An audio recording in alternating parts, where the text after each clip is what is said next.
How's it going, you guys? So in this video I'm going to be discussing some extremely ridiculous claims and comments and advice from a supposed food scientist on Instagram. Their name is PosiFoodSci, okay, and that is spelled PosiFoodsci, okay. So this person, they are a food scientist, okay, and they're posting about eating disorders and how to be healthy and this type of thing. Now, first of all, let's talk about what a food scientist typically does, and they've already clarified this and admitted this in their advertising posts that I found their page from. Essentially, a food scientist is somebody who formulates foods, specifically refined foods and junk foods, and junk foods essentially. That's what food scientists typically are. They formulate packaged foods, different combinations of flavorings, and basically the people who make Lay's potato chips as tasty and addictive as possible. Okay. So as I've mentioned on this channel before, most junk food companies or food companies in general, they invest millions of dollars into making their foods as delicious and irresistible and addictive as they possibly can. And they hire these food scientists to study and formulate textures and different mouthfeels and different flavorings and chemicals and things. You know, chemical being used loosely, of course. Chemicals aren't necessarily bad. But they formulate these foods, or hired to formulate these foods to make them as addictive as possible. Okay. And so that's what this, and mind you, there's plenty of other roles of a food scientist, but this is mainly what their education is surrounding. How to formulate nutrition fact labels and stuff like that. They're not nutritionists, and mind you, there's a lot of quack nutritionists who believe in some of the same nonsense as they do. But this person isn't even educated in health science or nutrition science for that matter. Their education is formulating foods and mixing different macronutrients and things together to get different things out there. So anyway, manufacturing food is essentially what food scientists do. So here's some of the posts, okay? So, removing diet culture from medicine. Okay, this is one of the worst posts on there. There's many though. Removing diet culture from medicine means discontinuing the use of body mass index standards, treating patient concerns without unrequested feedback on weight, validating diagnosis with lab work and scans rather than assumptions based on body size, respecting a patient's right not to be weighed, and taking signs of an eating disorder very seriously regardless of patient weight. And the caption reads, "Fat phobia in medicine is both common and deadly. If your primary care provider cares more about your aesthetics than your health, it's time for a new primary care provider." So essentially this is dangerous advice and complete misunderstanding of why doctors even care about weight and body composition in the first place, and it's disguised as as virtue signaling, basically, some kind of comforting voice, trying to look like a hero to make people feel good, and meanwhile to help these junk food companies profit off of their hyperpalatable foods that are directly driving the obesity epidemic. Which this person claims doesn't exist. So, let's break this down. Discontinuing the use of body mass index standards. Yes, I agree that physicians should not use body mass index. The reason why is because body mass index is simply a calculation based on how much you weigh compared to how tall you are. And essentially this is inaccurate for measuring body fat percentage compared to lean mass. So body fat percentage is how much fat mass versus lean mass you have. However, this person is essentially not just talking about weight. They're specifically talking about fat phobia and aesthetics.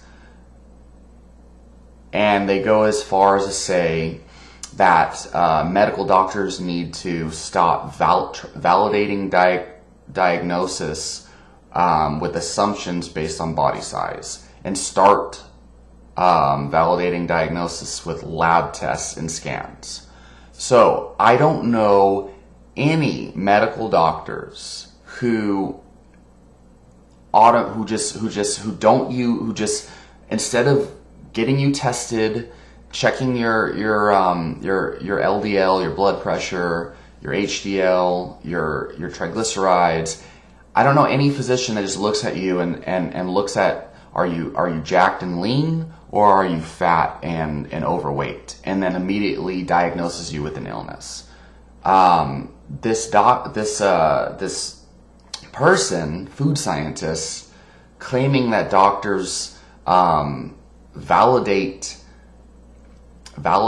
diagnosis by looking at somebody how fat they are, and then just you have diabetes. Doctors don't do that, okay? And really, I think if doctors started to validate diagnosis more based on body composition, or more so if they started to use body composition more in combination with the lab metrics, we'd have more accurate diagnosis and we'd have less people on unnecessary medications. But already, doctors generally rely mostly on lab testing as it is. So this food scientist claiming that doctors rely too much on weight, on how fat you are to validate diagnosis doesn't make any sense. In fact, that's malpractice. Can you imagine walking into a doctor's office and they look at you and like, oh, you're fat. You probably have diabetes. That doctor's going to lose patients and lose his medical license. Doctors don't do that. They can't do that. They will lose their license if they did that. So this person does this kind of weird jump in logic all the time on their posts, and you'll see as we continue on. That doesn't make too much sense.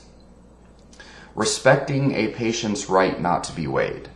Okay, so how much you weigh is pretty significant. It's pretty important in regards to your health, but not in terms of BMI, but more so body composition. And if you can't detect body composition, then BMI is at least giving you a hint as to how far away you are from metabolic syndrome and other symptoms or comorbidities associated with obesity. Taking signs of an eating disorder seriously regardless of patient weight. I don't know what eating disorders really has to do with body mass index and body composition in relation to health outcomes. So this person, okay, so here's the thing. It doesn't matter how badly your feelings are hurt when you hear this, okay? Your feelings are irrelevant in regards to medical science. The fact is, high body fat percentage is directly linked to high blood pressure, heart disease, type 2 diabetes, and metabolic syndrome in general, which generally is agreed to encompass all of these things. Disregarding body composition from diagnosing an illness, diagnosing metabolic conditions like, diabetes and heart disease and things like that. Lab tests are not good enough on their own, okay? And I can go into much more detail on this, but let's just keep it simple for the sake of people's attention spans here. Body composition, body weight, body fat percentage is directly correlated with most chronic diseases, especially preventable diseases, type 2 diabetes, heart disease, high blood pressure, and many others are directly caused by the foods that you're eating. And it has been proven, it's been shown time and time again through metabolic ward studies and clinical trials and cohort studies that simply by lowering your body weight in general, losing body weight, lowering your BMI, BMI is not a good indicator of health, but especially losing fat, just losing weight in general, okay, actually can reverse type 2 diabetes or increase your insulin sensitivity. It can, at the very least, improve symptoms of type 2 diabetes.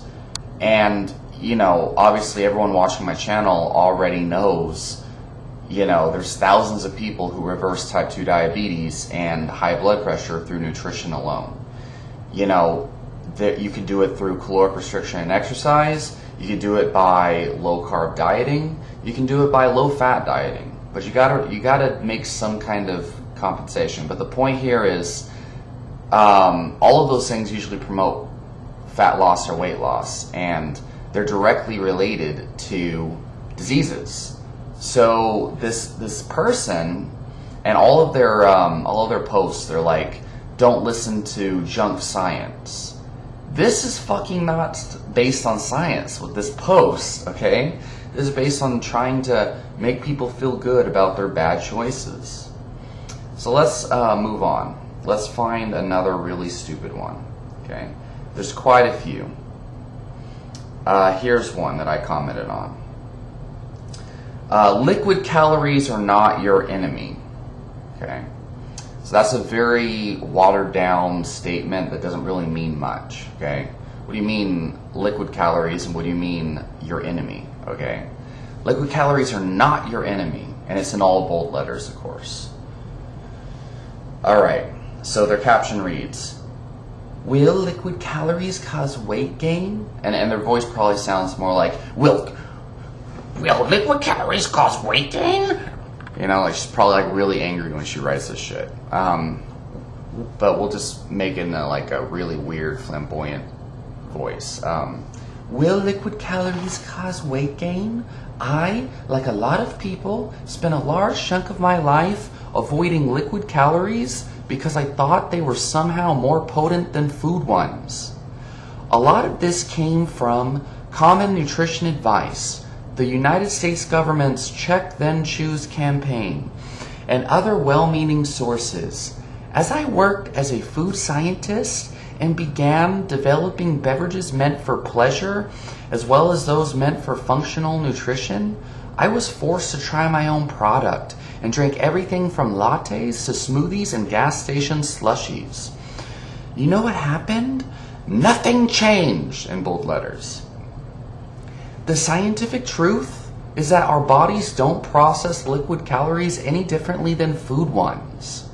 Even if orange juice doesn't come with the fiber of an orange.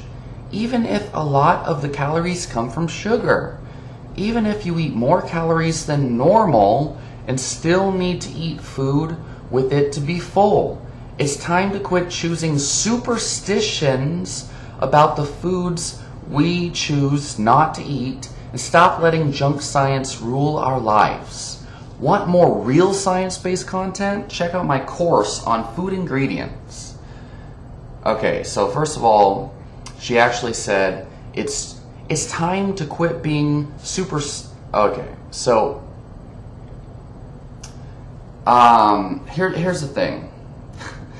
Obviously, this is ridiculous. So First of all, she's saying that this is real science, according to her.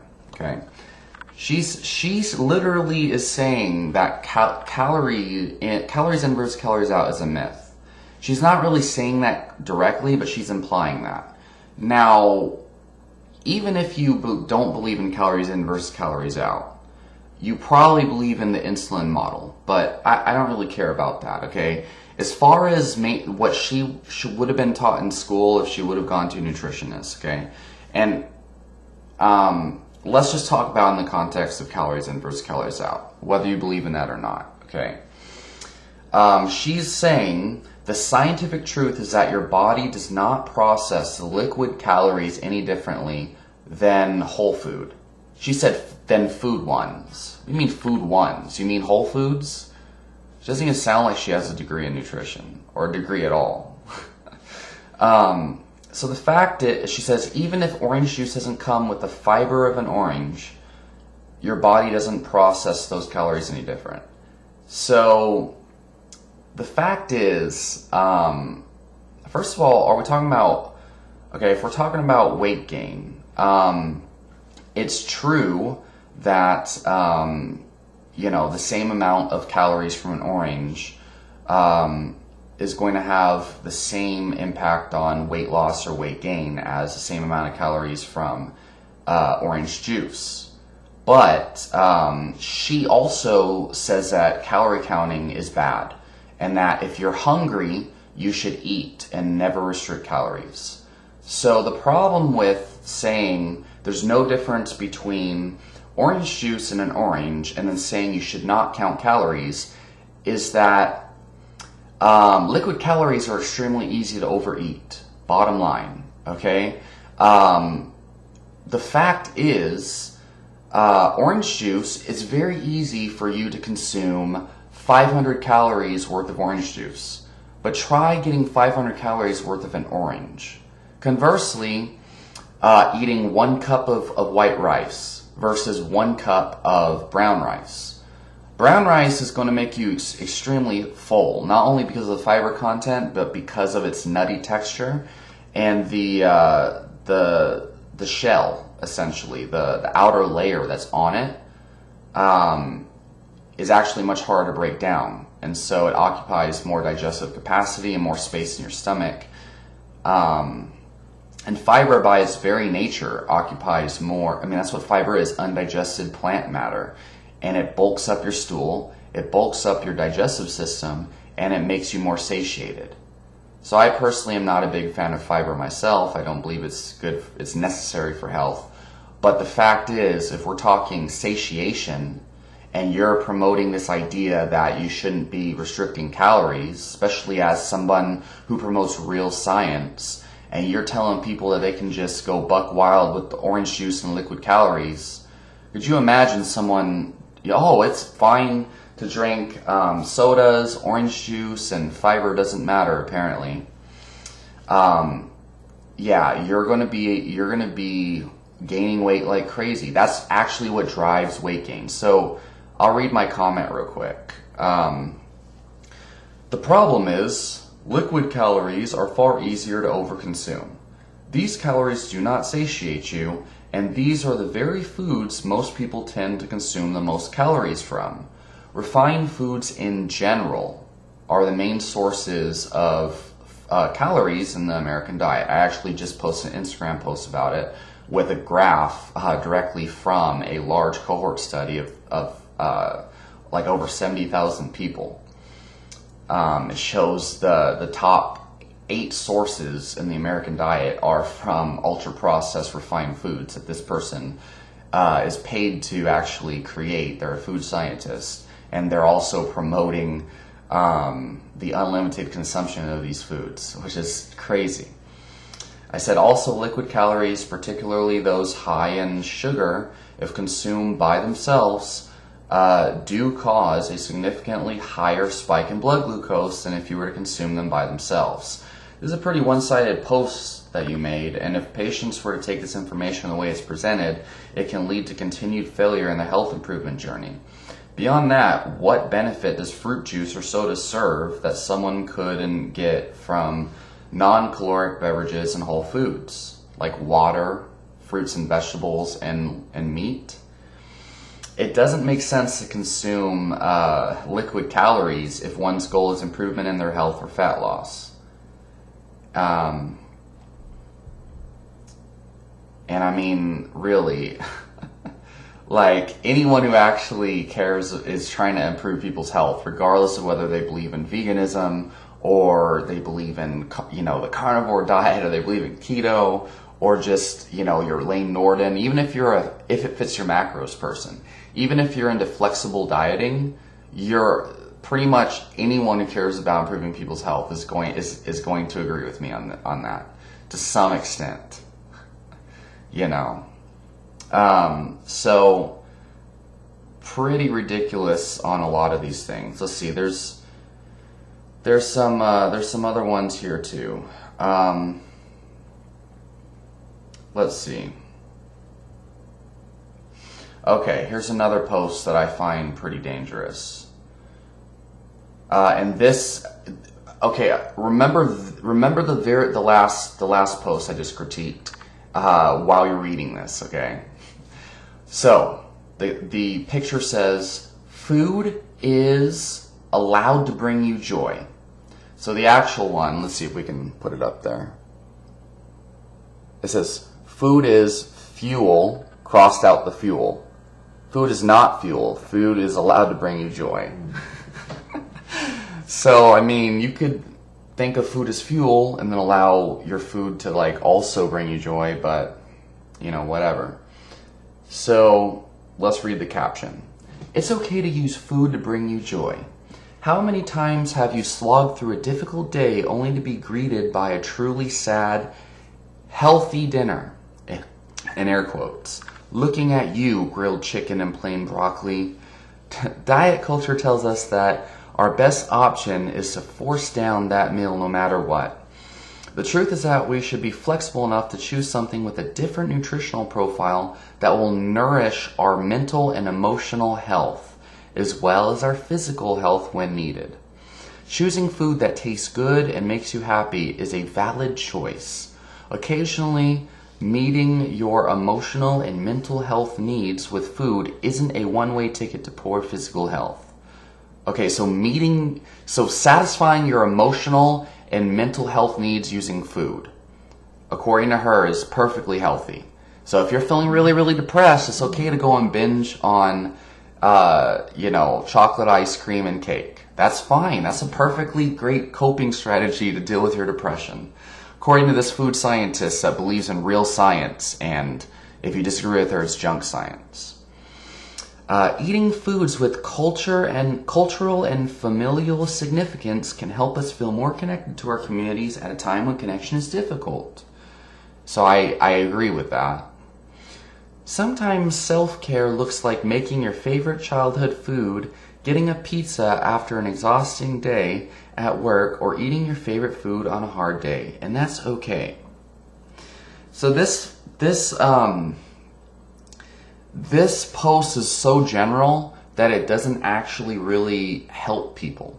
This post is not taking, like, none of her posts takes into context nuance.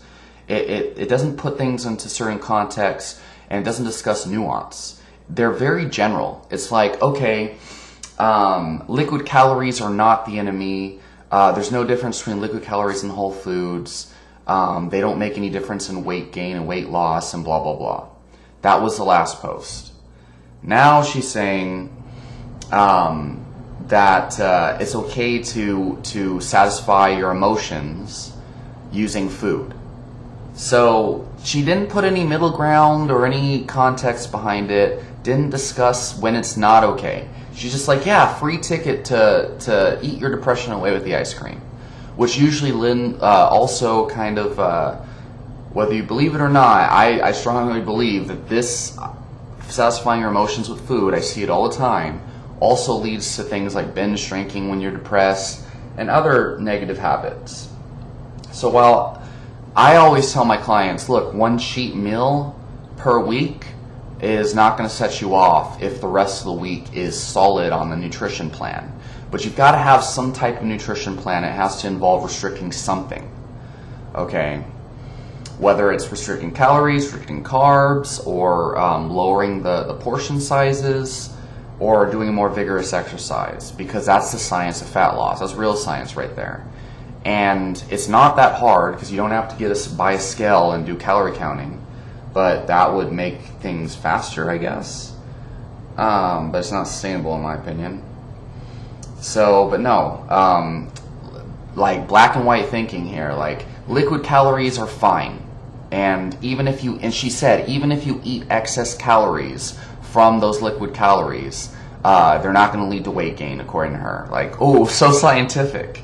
And then she says, if you feel depressed, go ahead and get that pizza, which is going to make you feel even worse, like garbage. Not because, you feel disappointed in yourself, but because those foods directly contribute to inflammation in the gut and in the brain, and typically those are the very foods that cause exhaustion in the first place. If you feel exhausted from a long day at work, it's not a smart idea. It's not self-care. It's self-harm to go out there and buy these more damaging foods, because they just contribute more to that exhaustion. Okay? But, and typically people in mainstream nutrition science with a PhD in nutrition or a PhD in dietetics typically don't see that link either. But most of them are kind of on board with that. But no one just outright says, yeah, eat your fillings away. It's perfectly fine. Especially if they also say, yeah, liquid calories are fine. It doesn't matter if you overconsume liquid calories. It doesn't matter if you consume calories at all. According to this woman, like, what the hell? And by the way, she is an advocate of intuitive eating. And I anytime someone mentions intuitive eating, I have to shut it down. Usually it's better to ask them, well, what do you mean by intuitive eating? But if this is your idea of intuitive eating, good luck. So there's another thing. Here's another one that's like really, really bad. Let me find it. Okay, I found the stupidest post probably on this page. Actually, pretty much all three of these posts that I'm pointing out are probably the stupidest on the page, and that's why I'm pointing them out. Alright, so let's read this one. So the picture says, why am I extra hungry? Why am I extra hungry? That's a quote. Caption says, her caption that she wrote says, your appetite isn't something you can control. Oh really? You mean protein has not been found to increase not only thermogenesis, the thermogenic effect of food, but also satiation? You're telling me that fiber doesn't increase satiation? Yeah, that's not entirely accurate, but okay. Your appetite isn't something you can control. Okay, fiber doesn't really help your appetite. Protein doesn't make you more satiated. Eating adequate protein is not important because you can't control your appetite, according to her. You can and you should eat when you're hungry. Check out my post, Am I Hungry? If you're not in touch with your hunger cues yet. But what about those days when you're extra hungry for no reason? There is a reason. It's probably just not one you're aware of. When we think of hunger, we tend to equate it to intentional energy expenditure. Culturally, we frequently see exercise used to earn food and often internalize that appetite and activity level should be linked. It definitely can be, but that doesn't mean it's the only factor. Other reasons you could be extra hungry one day include hormonal factors, eating light the day before, repair processes in your body, including from tough workouts earlier in the week, changes in mood or sleep, nutrient imbalances, and a ton of other factors, some of which we have no control over. You aren't aware of every process in your body and often can't know the reason your normal amount of food isn't satisfying. The important thing is that you respect your body enough to honor your hunger cues anyway. You've got this. So according to her, eating whenever you fucking feel like it is respecting your body and it's self-care.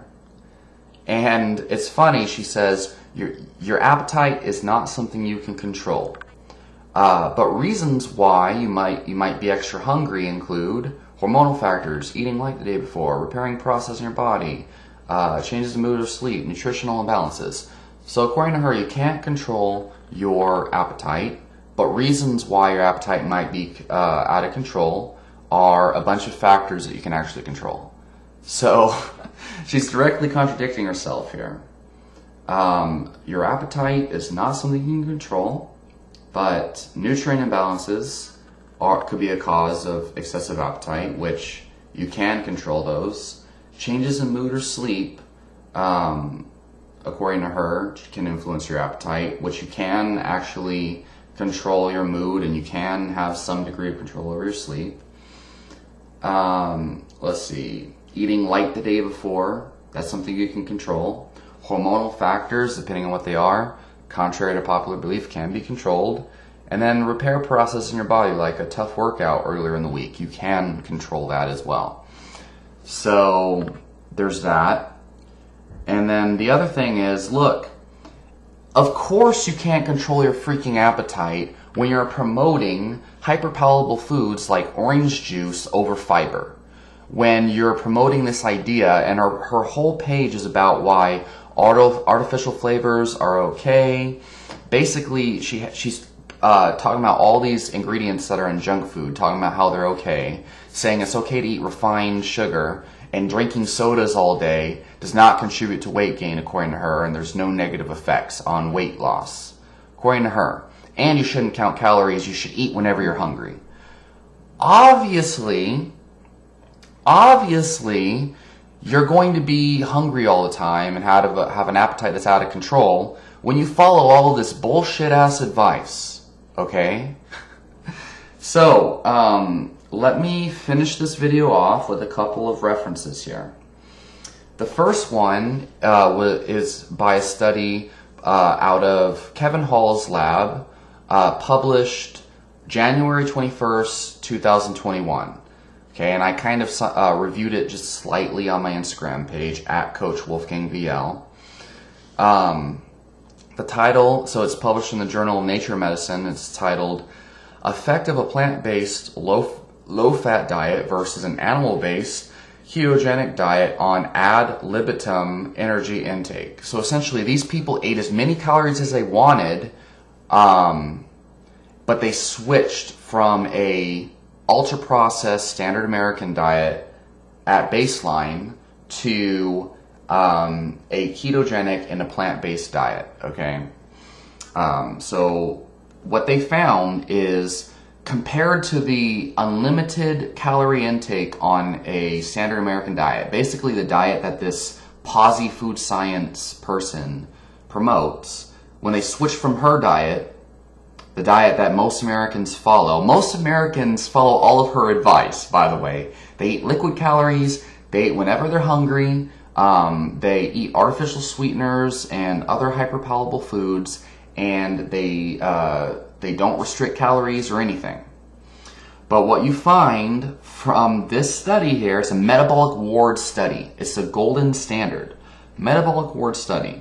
They find when you switch from her fucking diet, the standard American diet basically, over to a plant-based, low-fat diet, or an animal-based ketogenic diet, and you eat as many calories as you want, okay, you lose weight either way, okay? And they actually found that people's insulin levels and blood glucose were significantly more stable on the ketogenic diet compared to the low-fat plant-based diet. But they both lost weight, and they still ate a large amount of calories. So what this study shows is you don't have to track calories, or basically what it shows is, even if you don't track calories, okay, simply switching over to eating whole foods from a diet that was ultra-processed results in weight loss without tracking anything. And without all of this emotional nonsense, like, oh, you gotta figure out how to follow your hunger cues, blah, blah, blah. You just don't know when you're hungry. Like, are you, like, really, you're taking advantage of people's, making people feel dumb. Like, oh, I don't know when I'm hungry, you know? I'm so out of touch with my human nature that I can't even tell when I'm fucking hungry or not. So I understand eating disorders are pretty bad, but I also am aware of the vast body of scientific literature that shows when people go on a ketogenic diet, for example, it's actually very effective in resolving binge eating disorder, one of the most severe eating disorders that there are. So what this shows me is that junk foods, refined foods, hyperpalatable foods, all the foods that woman promotes, that PosiFoodSci person, are the main contributor towards the obesity epidemic. And all of her mumbo jumbo about, self-care, respect your body. You're not doing your body any favors by eating all that bullshit junk food that has no nutritional value. It's literally like taking hard drugs. And that's not pseudoscience or superstition, she called it. What the fuck? So here's another study, and this is a bit older. So this is data from Haynes, 2005 to 2006, okay? And so this is a graph, and the title of the graph is Top 25 Sources of Calories Among Americans Ages 2 years and Older. And again, this is on my Instagram page, at Coach Wolfgang VL, and I wrote a summary summarizing, reviewing this data. So, ranked number 1 on the overall, which means ages 2 years and infinitely older. Grain-based desserts are number 1. Yeast breads are the number 2 source of calories. Chicken and chicken mixed dishes, which could mean chicken parmesan, basically, or chicken sandwiches, that's number 3. Sodas, energy drinks, and sport drinks, that's number 4. Pizza is number 5. Alcoholic beverages is number 6. Pasta and pasta dishes are number 7. Tortillas, burritos, and tacos number 8. And get this, beef and beef mixed dishes is number 9. And then dairy desserts is number 10. Now, what's really interesting is in the age group of 2 to 18 years, red meat is not even on the list of top calories consumed. And again, sodas, pizza, and grain-based desserts are in the top 3 slot, followed by yeast breads. So, what does this tell us? This tells us that it's mostly these hyperpalatable foods and refined carbohydrates and, artificial flavors and all the things that come with those grain-based desserts that are number 1 spot, donuts and all of that garbage, that seems to be driving the obesity epidemic, okay? And we know protein increases satiation, which, beef doesn't even make the list on, one of the age groups. And then the chicken and chicken mixed dishes could mean so many things. Typically, when people eat chicken in the American diet, it's like, Chick-fil-A chicken sandwich with waffle fries and a soda. People are under-eating protein. And remember, adequate protein actually has a significant satiating effect. There's actually an entire hypothesis surrounding this. It's called the protein to energy ratio. And protein also has double the thermic effect of food, double the caloric burn of other macronutrients. There's some studies that show up to 3 to 4 times the caloric burn. So it does actually have a negative calorie burning effect. And this woman has a post trying to debunk that. And fiber does actually have a satiating effect. It occupies a lot of space in the stomach and makes people feel satisfied. And also it does blunt the insulin response, So I'm just going to leave it at this. I'm not going to go any further. If you can't tell that this woman's full of garbage, full of crap by now, then I don't know what to tell you. But there's not, no matter what you follow, no matter what diet guru, the only diet guru that might kind of agree with some of this maybe is Ray Peat, right? But look, how to solve your appetite and your excessive cravings cut out all the junk and the liquid calories and crap that this woman suggests you eat. Stop eating your feelings. You know, if you're feeling depressed, it's not healthy to solve that depression and comfort yourself with food. Go talk to a therapist, a psychologist. You know, take care of yourself. It's not self-care to binge on junk food. It's not. It's self-harm. You're contributing towards diseases. You're participating in unhealthy habits and behavioral patterns. And it's like when people are depressed and then they binge drink, you know, or they do some drugs, or they binge watch Netflix. You know, at least that isn't that bad, Netflix. But yeah, so leave your questions and comments down below. Remember, her name is PosiFoodSci on Instagram. You know, I don't know how people can promote this. My only guess is that she's a food scientist. She's worked for like junk food corporations and formulated their products for them. So she's probably trying to like encourage people to eat them because they're losing business. More people are eating healthier whole foods. Less people are eating junk food these days. So, because more people are waking up to real science, unlike this person who went to college apparently and got a graduate degree. Leave a question, comments down below. Let me know what y'all think. Talk to y'all next time.